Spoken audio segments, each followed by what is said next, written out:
Here's innovation from Goyle that takes you further. New Goyle Super Synthetic 5W20 and 5W30 lubes have been expertly crafted with the latest in liquid engineering technology, highly advanced for modern engines, prolongs oil change intervals, save you fuel, clean, protect and enhance engine performance. The way engines work has become complex, and Goyle has innovated to stay ahead with expertly crafted lubricants that work excellently with all petrol and diesel engines of today. New Goyle Super Synthetic 5W20 and 5W30 lubes. Innovation that takes you. Good morning. You're welcome to Nsmq 2019 and also to the mentorship session. Today in our midst, we have Dr. Levi Ankara, who appeared on the first mentorship session in 2013, from which the concept, as is now, was birthed. Dr. Levi Ankara is a plastic surgeon at Kolebu Teaching Hospital and also an old student of St. Augustine's College and a contestant in the Brilliant Science and Maths quiz in 1996. Ladies and gentlemen, let's welcome Dr. Levi Ankara.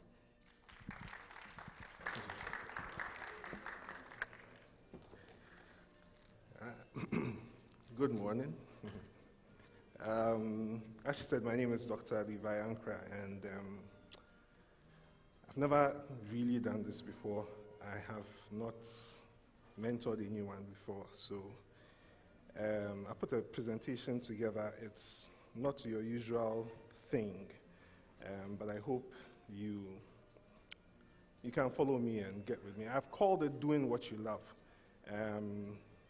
And as I go on, you'll probably understand why I gave it that title.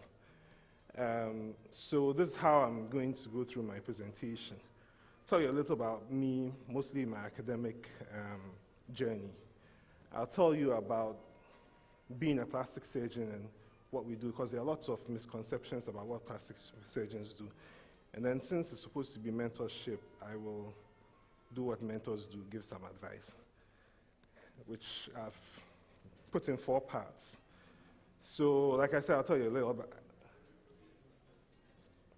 You want me there? No.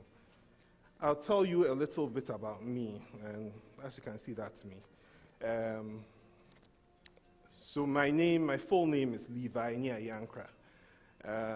I'm a Ghana, of course. If you see Niayi, you know it's a Ghana person. And all these plenty words under here are my degrees. There are not that many. I've seen somebody who are 13. But the BSc is a Bachelor of Science from the University of Ghana. I have a Bachelor of Medicine and Surgery from, again, the University of Ghana. A member of the Ghana College of Physicians and Surgeons. A member of the Royal College of Surgeons in Glasgow. And then a fellow of the West African College of Surgeons. And in brief, I would say I'm a Christian. I'm a plastic surgeon, that's what I do. I'm a music enthusiast. I'll explain a little later. I'm a semi-geek. Some people say I'm a geek, I'm not a geek. I love tech, I love computers, I love stuff like that. I'm a Manchester United fan. Sorry, my team isn't doing too well. I love basketball, and I'm really a very happy-go-lucky person. So this is my academic journey. I was born in 1980, somewhere in Cantonment. I can tell you the hospital later. Then we moved to Liberia, where I started school. And in Liberia, the school started rather early, so I started school at 4, whereas in Ghana I was 6. So I've always been the youngest in my class. But obviously, right now, you realize I'm quite an old person. We came back to Ghana in 86. And I went to Northridge Lyceum, and I completed BEC after opting not to do the old system. Maybe a good thing, maybe a bad thing, but I stayed with the BEC. And once I completed, I went to St. Augustine's College. I hope they are here. I wish them luck. So quite early, I was chosen as one of those potential candidates for, at that time, it was called the Brilliant Science and Maths quiz. So by the end of my first year, SSS1, yes, it was SSS then, not SHS. At the end of SSS1, I was a potential candidate, and I actually kept my grades up and made it to the teams for quizzes at that time. So I had my first quiz in October or November of 1995, and I'll tell you a little bit about that because it was an absolute disaster. But somehow they kept faith with me, and I made it to the Brilliant Science and Maths quiz, where for the first time the school went to the finals, and unfortunately we placed second. And then I did some other quizzes over the years, and then I completed SSS in '96. Thereafter, I went to the University of Ghana, studied biological sciences, and then went into the medical school. Finished in 2006, did my housemanship training at Kolebu, and then I started residency. That's my graduation. If you see people in the red kente robes, you know that they are doctors. And then that's my graduation from as a member of the Ghana College of Physicians and Surgeons. I started my surgical residency, my senior residency in plastic surgery, and that's the training in plastic surgery, in 2011. And then thereafter, I got a chance to go abroad to Scotland to do a clinical fellowship there. Came back in 2017, and then I did my exams in 2018. And yes, they say when you go to Rome, do what the Romans do, so that's me in a kilt. I must say they are very comfortable. And then that's my graduation from the West African College of Surgeons. So in a nutshell, that's about my academic journey. So I'll tell you a little bit about being a plastic surgeon. I hope in the future some of you may come that way. There are lots of misconceptions, as I said before. People think that this is mainly what we do. I'm sure some of you know Michael Jackson. He had a number of nose jobs and chin implants and all sorts of things, and that's how he started off. This is before he died, how he looked like. Nicki Minaj, she's believed to have had breast implants and buttock implants. Kim Kardashian is believed to have had liposuction, and obviously her father, if you've heard, has changed from her father to her mother. I'm not even sure. But people think this is mainly what plastic surgeons do. I must say it's not all that. We do that, but there's a whole lot more that we do. And plastic surgery, or the word plastic comes from a Greek word that means to mold. So basically what we do is we take the body tissue and we try and sculpture it, mold it to achieve something that looks good or functions better than before when somebody's had an injury or lost something. So it's an art of molding malleable flesh. And it's really, they call the plastic surgeon the surgeon because we touch on virtually every part of the body. Children, hands, the trunk, the genitalia, the breasts, the head and neck. We also do some skin cancers. We treat burns, and obviously there's the more prominent one, which is cosmetic surgery, which everybody knows, but that's a lot more than what we do. And so I'll show you a few pictures. I hope it doesn't scare some of you. I hope it inspires some of you. Unfortunately, I don't have permissions to show it to around the world, so please no picture, it's no taking pictures. So these are the examples of some of the things we do. You've heard about the cleft lip. So it's a defect in the upper lip of a child. Sometimes it goes into the gum and up to the roof of the mouth. And so we move a child from something like that to that. Again, the same thing. You start off that way, you end up that way. This was quite a difficult case, I must say. Then we repair all sorts of injuries, especially to the face. So there's a child who had fallen, split the lip, and you try and repair and get it as nice as possible. Again, this is a gentleman who had a fight with his wife in the morning and tried to beat her up, and then she retaliated. So he came in with a cut to his face, and that's immediately after we stitched him up. They look quite simple, but they are a little bit more complex than just putting things together. And yeah, this is a lady who had an accident. We met her on an outreach. She'd had an accident in the past, wasn't repaired properly. And so I hope you think this is a lot better than that. She was really happy after that. Occasionally we have people who are bitten by animals, all sorts of domestic ones and wild animals. Sometimes your own dog or your cat, or sometimes wild animals like human beings. But she was bitten by her dog, and this is her a few weeks after, and she was really happy with the result.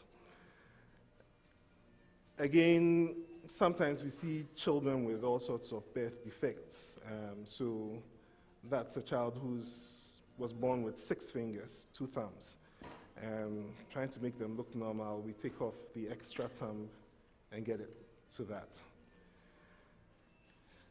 Again, there are some hand anomalies. I didn't do this one, but I was around when it was done. I thought I'd show you. This is a child who was born without a thumb and just 4 fingers. So we move the index finger to the position that makes it look like a thumb. And you'll be amazed at how normal this hand will look in the future and how well the child can move his fingers. Every now and then we get some cancers that have to be removed. This is not as simple as just cutting this out, because you have to think about making sure you don't move the breast into the armpit, and also making sure that you cover the space. So yes, it looks like a nice simple scar over here, but it's quite a lot of work. But like I said, what we do is to mold and sculpt tissue, try and make sure things look good and look nice.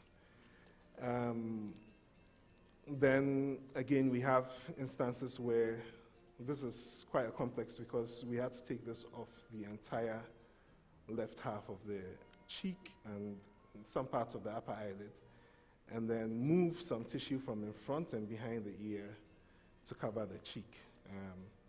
And it turned out quite well. Then some of you may have heard about this. This is a gentleman last year who had his hand completely taken off. I was part of the team. I wasn't actually in theater at that time, but that's the hand being put back. And yes, of course, the things that you know, yes, we do these ones too. Breasts that are too big need to be reduced and made nice and pekier. Breasts that are too small, sometimes you have to make them bigger. And of course, those who, they call it vanity surgery, but we want to look better. So yeah, we can make them look heavier and nicer. And then these are the very complex ones. This involved 6 surgeons, 4 anesthetists, a number of nurses, and it took us about 9 hours. But that's a young lady who had a really bad disease which took off part of her cheek, part of her mouth, and she couldn't even open her mouth at that point in time. So we moved some tissue from another part of her body, which was actually on her arm, connected it to some vessels there. I hope you can see that this is a whole lot better than what she started with. And that's one of the beauties of plastic surgeries. That's what we do. It may not be perfect, but the people walk away feeling very happy with what we've done. And there are very few specialties that you can get that. So if you want to do medicine, think about plastic surgery. So there are a few challenges. I'll just mention a few of them. financing is one of the big problems. Plastic surgery isn't something that's on the NHIS because a lot of people think it's cosmetic. And so patients have to fund things themselves. Then I wouldn't talk much about attitude because I'm sure a lot of you have experienced it and you say, hey, we don't like the nurses, we don't like the nurses. The patients themselves, a few problems, like people tend to go and seek alternative medicine and they come in late. And so they leave us with big problems that are very difficult to fix. Then staffing, there are 15 plastic surgeons in Ghana currently, serving a population of 29 million. The unit I worked in Glasgow has 18 plastic surgeons, just serving that unit and half of a part of Scotland. And there are 3 more units in Scotland which equally have numbers in excess of 10. So you can see the disparity. Again, I would encourage any of you who is interested, come and join us. It's not all that bleak. There are people training to become plastic surgeons, so hopefully by the time you are in school, there are a lot more, but it's one of the challenges. And then obviously we have to train other staff, not just the plastic surgeons. You need nurses, you need anesthetists who can put these patients to sleep.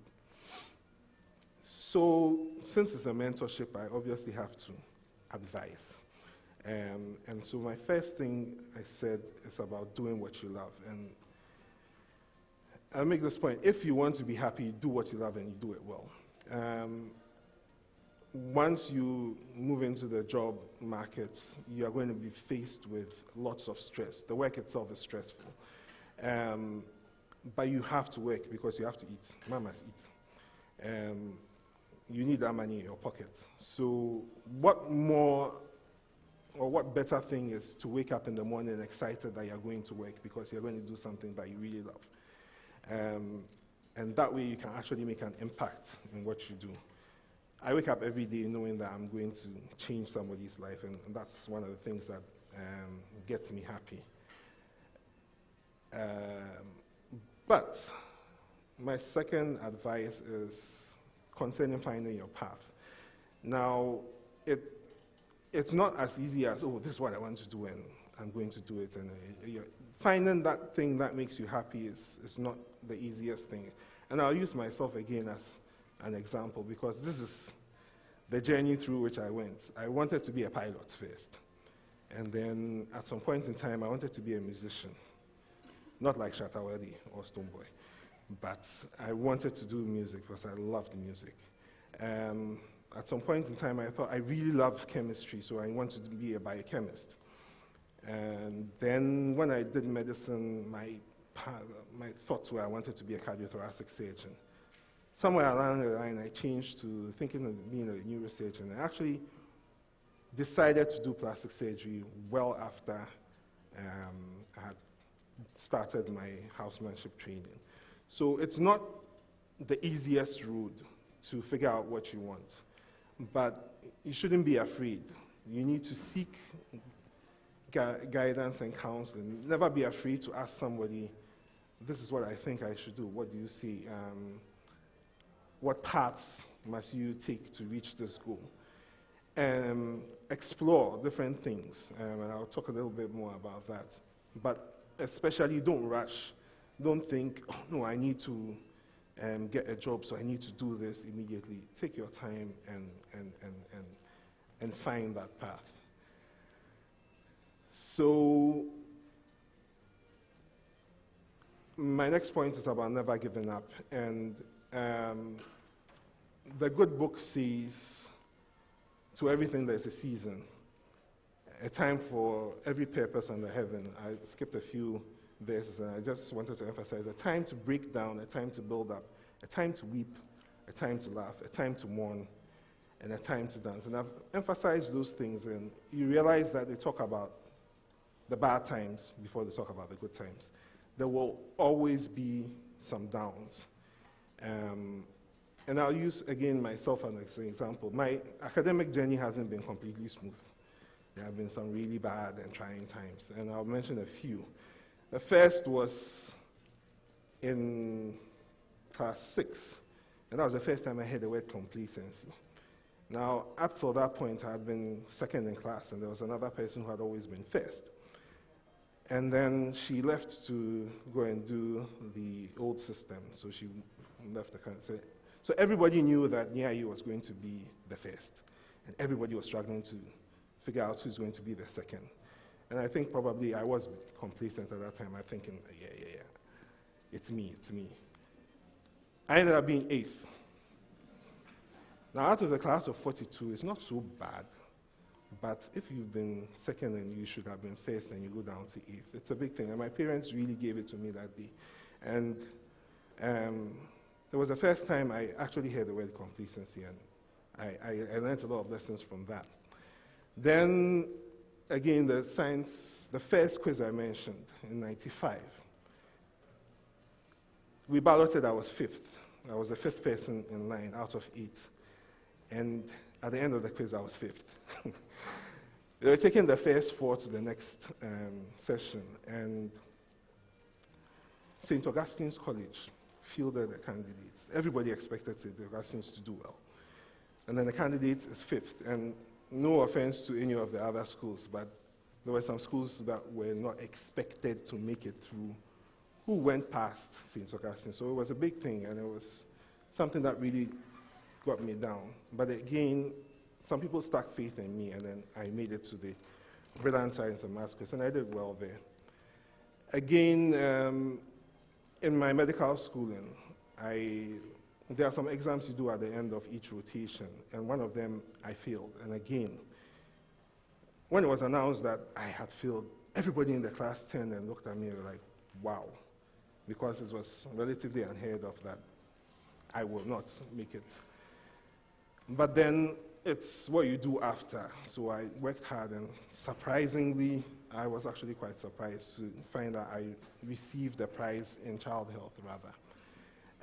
And then even my fellowship exam, the first time around, I missed it by a mark, which was really painful if you know that it's just 1 point that kept you away from a pass. But I had to do it again, and I studied and I studied, and I went on to pass the exam the next time around. So I remember when I was in school once, I tripped and fell, and somebody told me the downfall of a man is not the end of his life. It's not about the fact that you didn't succeed, it's about how you pick yourself up and press on. There will always be some things that don't go your way. I mean, there are over 100 schools here, and some people will be kicked out at the first round, some in the second round. The worst and the most painful is the ones who make it to the final and don't win. But don't let that hold you down. Don't let that keep you down. It's what you do after. Know that it's something that is just a stumbling block, and how you get over it is most important. And then the last thing I want to talk about is expanding your horizon. Now, you can't always stick your head in a book. You are some of the most intelligent people in your school, and everybody will call you sharks and all of that stuff. But it's not only about the books. You need to do a little bit more. I told you some of the things I do. Yes, I play the keyboard. There was a time I actually used to play in church. I told you I'm a semi-geek. I always spend time on my computer. I've done a bit of graphic designing at some point in time. I even tried to do a web page at a point in time. My recent thing is I've decided to start taking up photography. I told you I like basketball, but it's been a while. And then, yes, I said I'm a geek, so I have both a PlayStation and an Xbox, and I play them on occasion. Because every now and then you need to relieve some stress. You need to keep an open mind.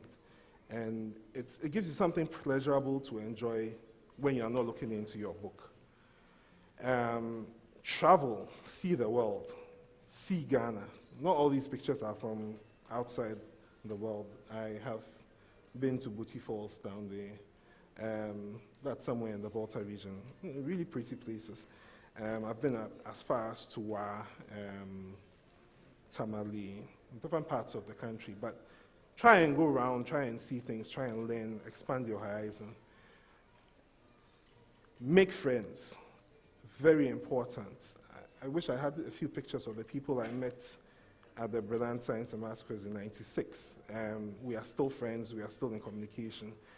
Yes, when you sit up here, you're enemies, you're fighting each other. It's a battle.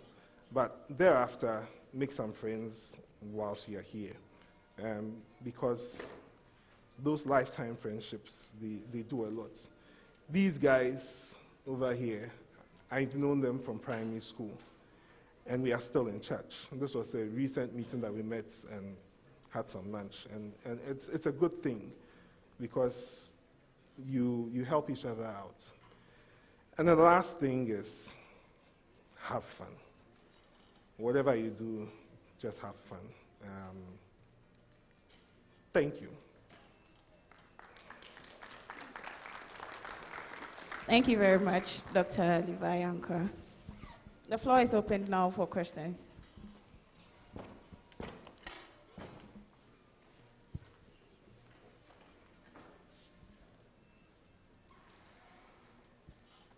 Any questions? Don't be shy.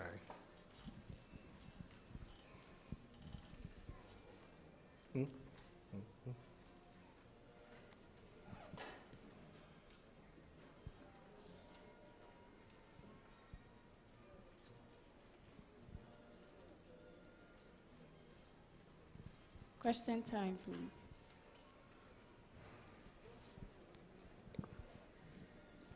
Don't be shy. Me cry, I'm shy.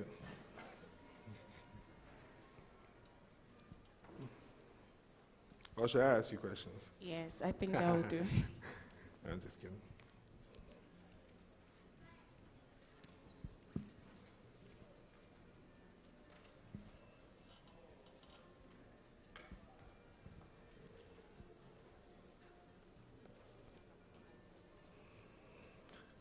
Oh, round up.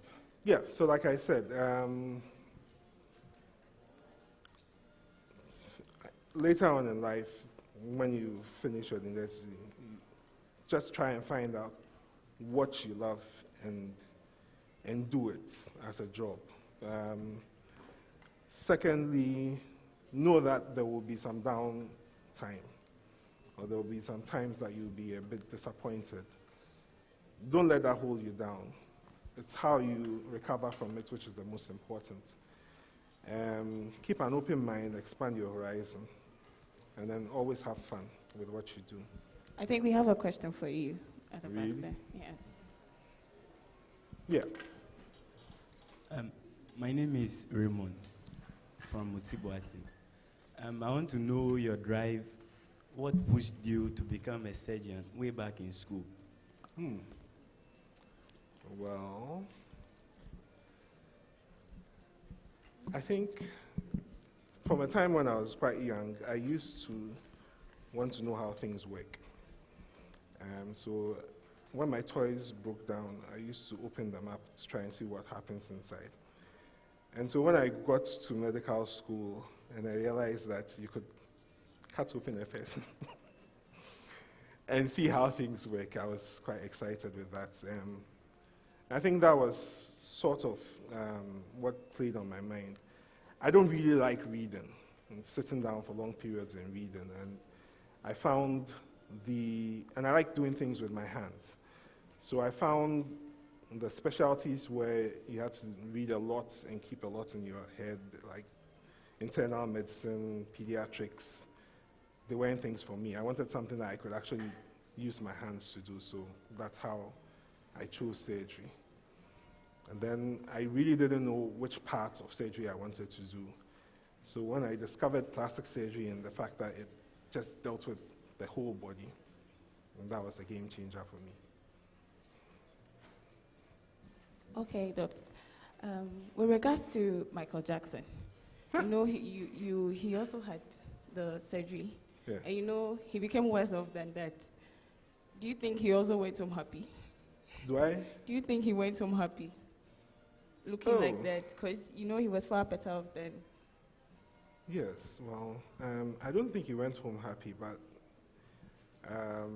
well, that's something that, it's a completely different thing.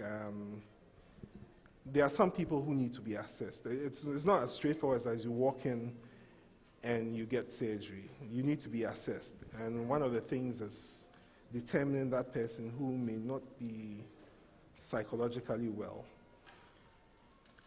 The person who thinks there's something completely wrong with my whole body, whereas they may not be.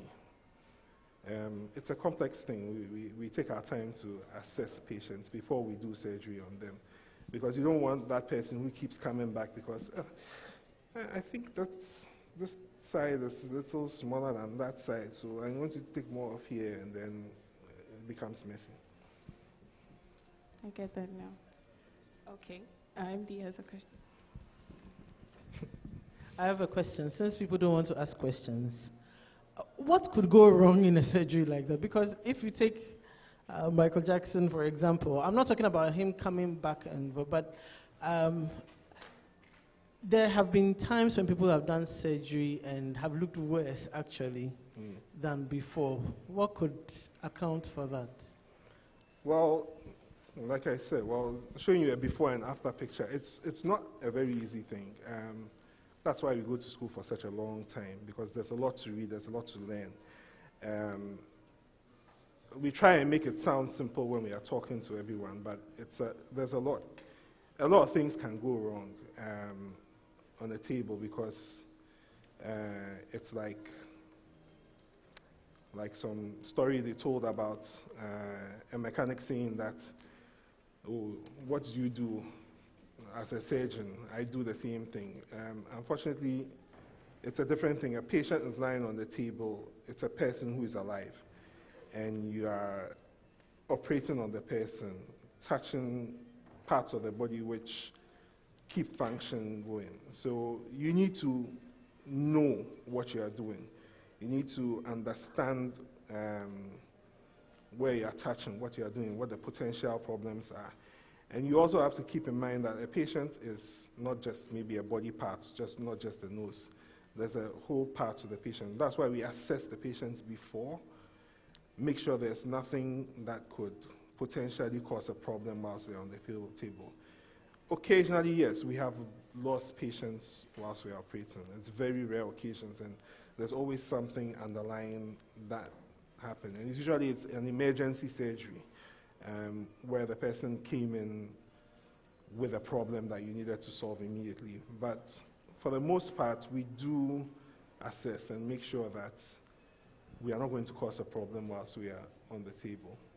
The worst thing to do is to lose the patient whilst you're operating. Another question for you at the back. My name is Mano. I want to ask, it's like, okay, my question is like a follow-up on the first question. At what point did you realize that you wanted to be a surgeon? Is it because your parents had the financial capability to push you, or my parents had the what? Financial capabilities to push you? Oh. Or is it because you are academically intelligent to pursue the course? Or is it because you had passion for people with those kind of abnormalities? Yeah, well, it's really the last thing. I had a brother who wasn't too well when I was young, so I spent my time mostly with him. But like I said, I loved planes, and I still do love planes. I used to know every type of plane that was moving in the sky, and like, okay, if I see this plane, I know this is a Lockheed, and this is a McDouglas, I used to know all those things. I had this whole book on aeronautics. So I wanted to be a pilot. The thing that changed was that somebody told me once you wear glasses, you can't be a pilot, which is not true. But I still, like I told you, I like to do things with my hands. So getting into medical school was actually something that people sort of pushed me, because I was doing biology, and I thought, oh, if you're doing biology, you only have to be a doctor or a nurse. I didn't want to be a nurse, so I wanted to be a doctor. But once I got and I realized there's really what I wanted to do. Maybe subconsciously it was there. I did have some help from people, people who advised me at different points in time. As for financial, my parents were not financially sound. They were just making it. You don't really need to be one who has millions in his pocket to become a doctor. I mean, there are some of my friends whose parents are farmers in the northern region and all that stuff. So it's just keeping your drive, studying hard, making the grades, and then knowing that this is where I want to go, and then focusing on that. Like I said, it's not an easy choice making, and so you always need a bit of help, because you will always have things juggling in your mind. But you speak to people, and then you, like I said, explore. Nowadays, there's YouTube, there's Instagram, and all those things.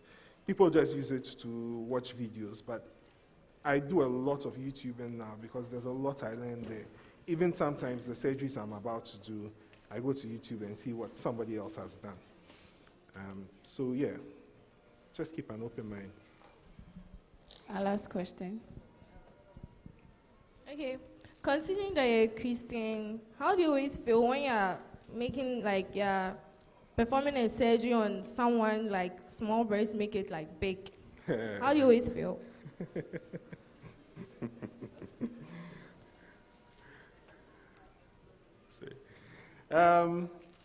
Well, that's a difficult question.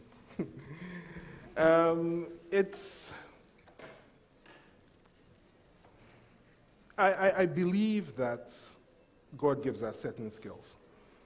There are some things I wouldn't do, partly because of my faith and also because I don't know how to do them. Like, say, for example, gender reassignment surgery, complete, changing a man to a woman. I can't do it. It's not something I would do. And it's not something I'm going to study how to do. But in some ways, some of these things are also important. And I feel that's why God gives us certain skills. God gives us the knowledge to achieve certain things. You might think, oh, that lady in some ways had a problem. And if you look at it, her breasts were really, and this is somebody who was quite young. So, not like under 20. She was less than 30. And it affects their confidence and all. So sometimes it does tend to be therapeutic as well as cosmetic. And if you look at things that way, you realize that, yes, it's important. But like I said, God gives us skills. If it wasn't that way, would you say that, oh, so the child who was born with a cleft lip, because that's how God made him, we shouldn't work on it? And then if you look at the fact that, I'm not calling myself Jesus, but Jesus had met a man who was blind, and he healed him. He met people who were lame, and he healed them because, like he said, it's showing God's glory. And I feel that's another thing that we do as medics. It's our way of showing our Christian side to other people, helping people who are in need. So yes, it's not too much of a conflict. I have two questions. My first question is, do you need to have artistic, skills? Like, do you need to be an artist to be able to be a good plastic surgeon? And then my second question is about, okay, you answer the first one first. I think it helps. I am not an artist, but to be good with drawing. Plastic surgery is an art. It's not really too much of a science. For example, the cleft lip, for instance, there are some standard markings that you made. But as you go along, there are things that you must tweak to make sure it looks good. If you always try and, okay, it must be 10 millimeters here, this is, you don't get things right. You have to, gauge and look and make some tweaks as you go along. So yes, having an artistic mind or appreciating beautiful things is important. Right. I wanted to ask about the training because we have heard some people doing training for 2 weeks and doing some kind of. How long does it take to be a plastic surgeon, and what kinds of specialties or things must you study in order to? Well, don't be put off by the periods. It varies around the world, but in Ghana, you basically have to finish medical school, which I think now is about 6 years, or 6 to 7 years. And then you have to do a housemanship training, which is where you sort of put everything you've learned in medical school together as you are working on the job. That takes 2 years. Then thereafter, you'll be required to serve the country, so you go and work in the district for at least a year. And then if you want to do surgery, you come into the surgical training. It's roughly about 6 years for plastic surgery. Oh. Look, it's 6 years whilst you're working, so you're earning a salary. It's not sitting in a classroom. You're actually working. You touch patients, you communicate with them, but you are learning along the way because there are different aspects to the whole thing. So you see different cases, you attend to them. You gain and you hone your skills. So by the end of the 6 years, you take an exam and then you join the club of plastic surgeons. It's not that difficult, and it's not that long because, like I said, it's not like you're sitting in some classroom. Sometimes you actually realize that the 6 years has come too fast and you want to take some more time. But don't be put off.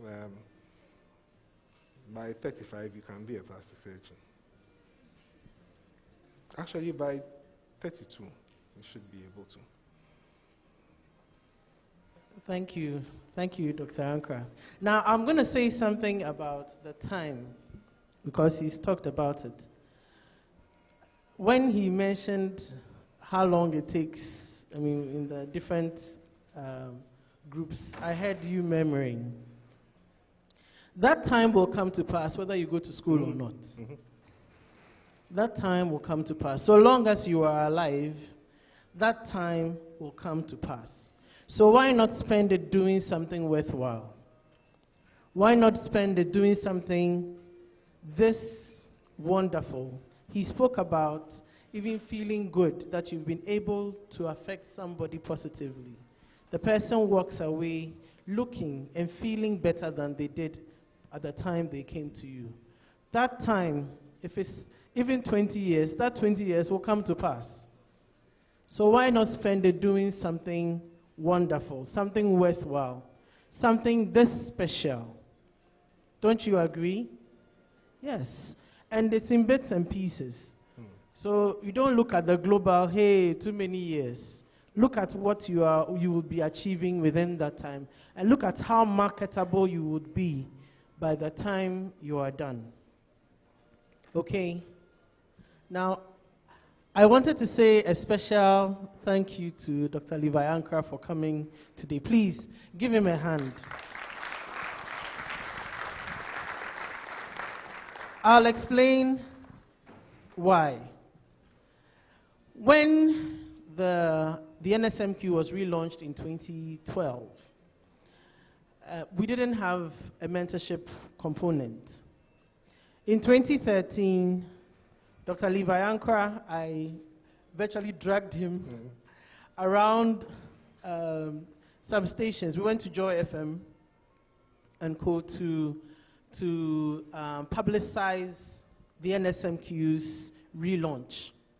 And while we were having conversations, he spoke about how he felt as a contestant here many years ago. and asked about whether there was anything that we had in place to kind of calm students down, the contestants. And so he was our first mentor. Before I would talk to the general group, he was our first mentor here, coming to speak with the students of that year, sharing his experiences as a contestant and motivating them. So that is how the mentorship sessions was born. And I'd like you to give him another round of applause for that. Inspiration comes from all sorts of places, and he was our inspiration for this program. I would also like to say that as you see him here, if in 1996 he was like you over here, then what can't you do with your lives? Do you get what I'm saying? If in 1996 he was here like any one of you contestants or supporters here, and this is where he is right now and what he's doing, what can't you do? With the gifts, you can do more. Thank you. And that is what this mentorship program is about. To open your eyes to the possibilities, the wide range of possibilities that your background in science opens up to you in terms of career paths. And so I'm extra proud to have him here because he has shown you that you can do much, much bigger things than he has done. Because he has given you knowledge that he didn't have when he was like you. Do you agree? He's giving you knowledge. He's giving you skills, something extra that he had to pick up along the way. But you have got it all within, 30 minutes. So thank you very much for coming. We are so pleased to have you here. Come again. We love having you here. Okay. All right. Thank you. Thank you very much, Dr. Levi Ankara, and thank you very much, Mrs. Nsmq Ankumasari, for that little tidbit. Okay, thank you all for participating in this session, and we hope to see you next time. Once again, this session is proudly sponsored by GWEL. Have a good day.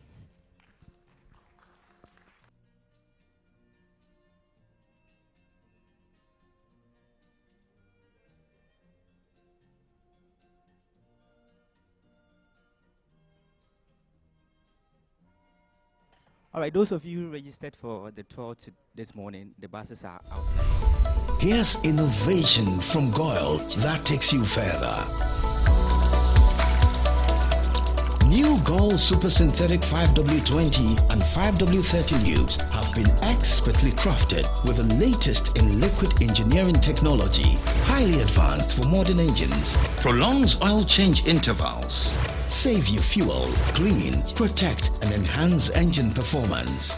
The way engines work has become complex, and GWEL has innovated to stay ahead with expertly crafted lubricants that work excellently with all petrol and diesel engines of today. New GWEL Super Synthetic 5W20 and 5W30 lubes. Innovation that takes you further. GWEL. Good energy.